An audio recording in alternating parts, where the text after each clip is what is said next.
আসসালামু আলাইকুম।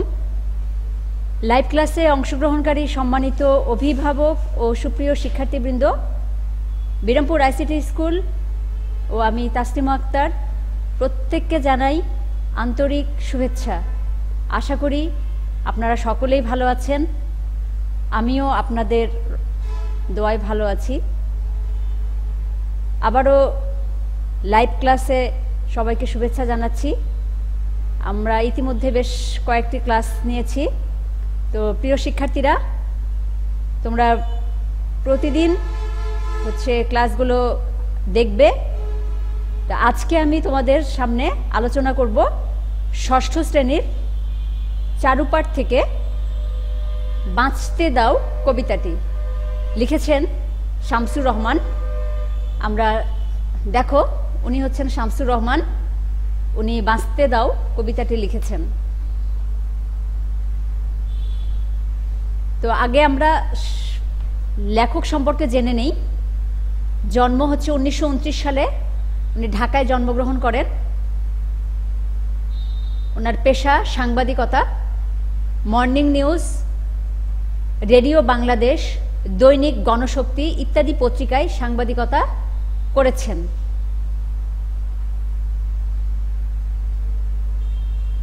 প্রায় এক দশক তিনি দৈনিক বাংলা পত্রিকার সম্পাদক ছিলেন। ওনার সাহিত্য সাধনা ছিল অনেক। কবিতা অনুবাদে তিনি ছিলেন সিদ্ধহস্ত। তিনি উপন্যাস, প্রবন্ধ, স্মৃতিকথাও লিখেছেন। ওনার উল্লেখযোগ্য রচনাগুলো আমরা একটু দেখে নেই। ছড়া ও কবিতা গ্রন্থর মধ্যে হচ্ছে এলাটিং বেলাটিং, ধান ভানলে কুড়ো দেব, গোলাপ ফোটে, খুকির হাতে ইত্যাদি। শামসুর রহমান অনেক সম্মানিত কবি ছিলেন এবং উনি বিভিন্ন পুরস্কার পেয়েছেন। দেখে নেই কি কি পুরস্কার পেয়েছেন। বাংলা একাডেমি পুরস্কার পেয়েছেন, 21 পদক, মোহাম্মদ নাসির উদ্দিন স্বর্ণ পদক পেয়েছেন। ওনার বিশেষ পরিচিতি বা উপাধি বলা যেতে পারে যে উনি ছিলেন নাগরিক কবি। মৃত্যু 2006 সালে ঢাকায় পৈতৃক নিবাস জেলার পাহাড়তলী গ্রামে মৃত্যুবরণ করেন। সম্ভবত এটা পাড়াতলি হবে। যাই হোক, তোমরা একটু দেখে নিও। তো আমরা লেখক সম্পর্কে দেখলাম। এবার আমরা বাঁচতে দাও কবিতাটি একটু তোমাদের পড়ে শোনাবো। এই তো দেখো ফুলবাগানে গোলাপ ফোটে, ফুটতে দাও রঙিন কাটা ঘুড়ির পিছে বালক ছোটে, ছুটতে দাও নীল আকাশের সোনালি চিল মেলছে পাখা, মেলতে দাও জোনাক পোকা আলোর খেলা, খেলছে রোজি, খেলতে দাও মধ্যদিনে নরম ছায়ায় ডাকছে ঘুঘু, ডাকতে দাও বালির ওপর কত কিছু আঁকছে শিশু, আঁকতে দাও কাজল বিলে পানকৌড়ি নাইছে সুখে, নাইতে দাও গহীন গাঙ্গে সুজন মাঝি বাইছে নাও, বাইতে দাও নরম রোদে শ্যামা পাখি নাচ জুড়েছে, নাচতে দাও শিশু পাখি ফুলের কুড়ি সবাইকে আজ বাঁচতে দাও। তাহলে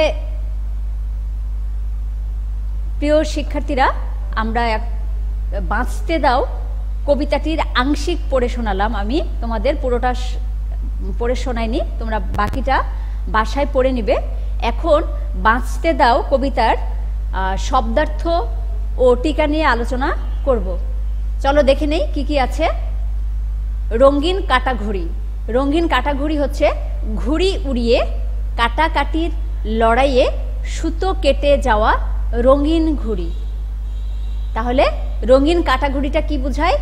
ঘুড়ি উড়িয়ে কাটাকাটির লড়াইয়ে সুতো কেটে যাওয়া রঙিন ঘুড়ি। জোনাক পোকা আলোর খেলা খেলছে রোজি। এটার অর্থ হচ্ছে সন্ধ্যার অন্ধকারে জোনাকিরা আলো জ্বালিয়ে যেন খেলায় মাতে। সন্ধ্যার অন্ধকারে জোনাকিরা আলো জ্বালিয়ে যেন খেলায় মাতে।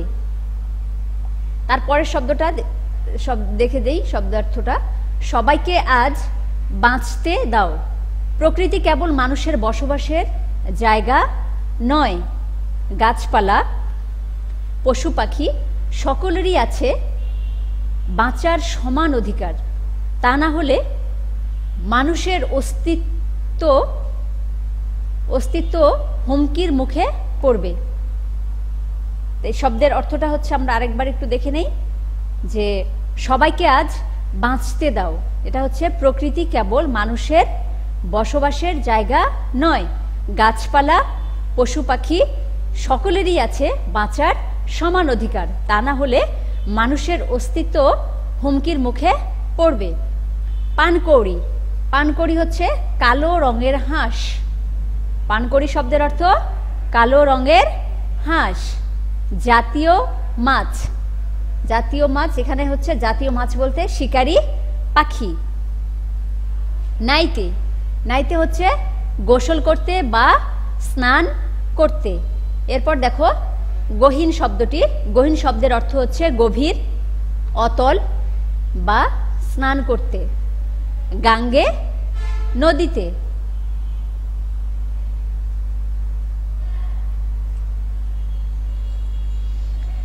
আচ্ছা, বাঁচতে দাও কবিতাটির পাঠের উদ্দেশ্যটা আমরা একটু দেখে নেই।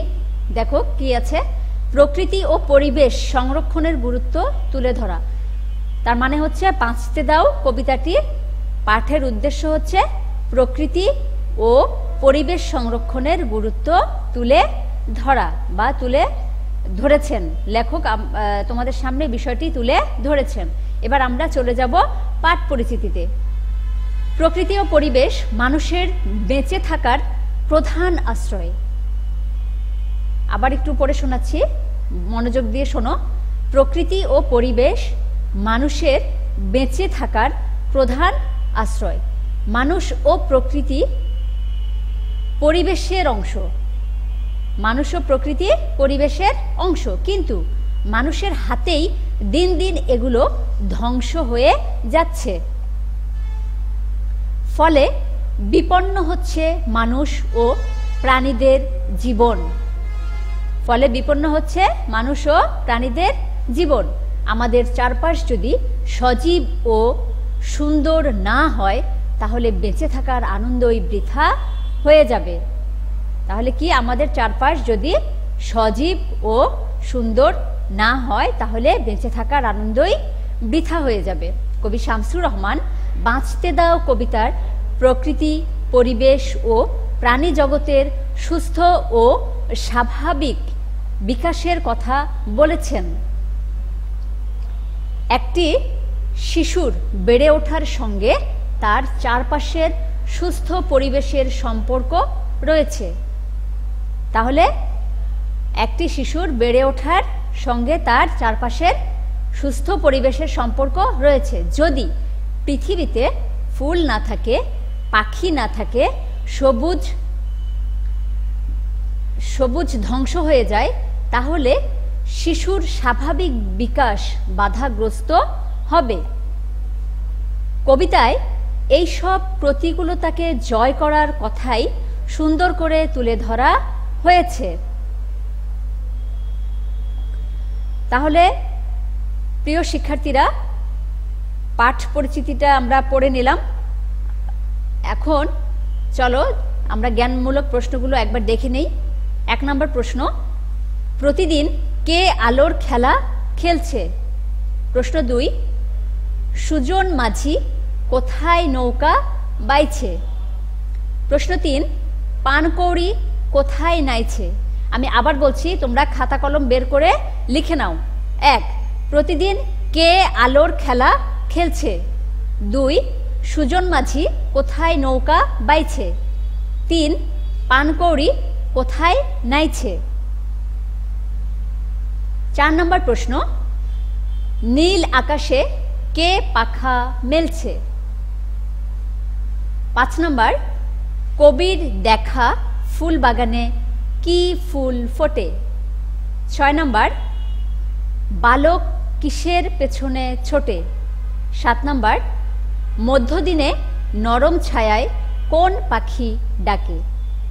আমি তোমাদের সুবিধার জন্য আবার বলে দিচ্ছি, তোমরা লিখে নাও।